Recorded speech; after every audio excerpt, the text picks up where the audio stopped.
সামনে ঈদ আসতেছে, আর গরিব স্বামীদের জন্য অনেক দুঃসংবাদ রয়েছে রে ভাই। এই ঈদের সময় অনেক বাড়ির বউ আছে, তাদের দামি দামি শাড়ি কিনে দিতে হয়।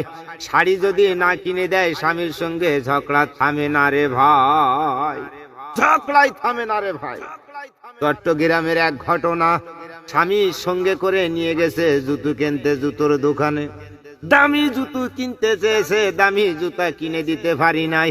স্ত্রী এমন অপমান করেছে, স্বামী বলছে এই জীবন আর আমি রাখবো না, এই জীবন আর আমি রাখবো না। জোশাক করে স্বামী মারা গিয়েছে। মারা যাওয়ার পরে বউ পাশে গিয়ে বলছে, ও আমার ফানের স্বামী, তুমি ওঠো না, ওঠো না, জুতা আমার আর লাগবে না, জুতা আমার আর লাগবে না। তবে বিনতায় অনুরোধ করব, সামনে যে ঈদ আসতেছে, ঈদে স্বামীকে খুব নির্যাতন করবে না। যার যতটুকু জোটে সে ততটুকু নিবে স্বামীর কাছ থেকে। স্বামীকে সন্তুষ্ট রেখো, তাকে অপমান করো না, তাকে যেন অপমান করো না। তবে একটাখানি কথা বলি রে ভাই, নারীদের স্বামী না থাকলে বিধবা বলে পরিচয় দেয়, আর পুরুষের কাছে টাকা না থাকলে সে পুরুষও বিধবা। বর্তমান দুনিয়ায় টাকা ছাড়া পুরুষ তোলা বড় দায়, টাকা ছাড়া পুরুষ তোলা বড় দায়। তবে পুরুষ মানুষ হলে সংসারের হাল ধরতে গেলে ছেলের জন্য কিনবে, মেয়ের জন্য কিনবে, বরের বইয়ের জন্য কিনবে, বাবার জন্য কিনবে, ভাইয়ের জন্য কিনবে।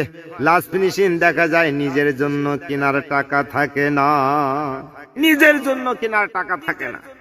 ঘরেতে মা রয়েছে, ভালো মন্দ খাবার দিতে গেলেও মায়ের সর্বপ্রথম দেয় কাকে জানেন? স্বামীকে।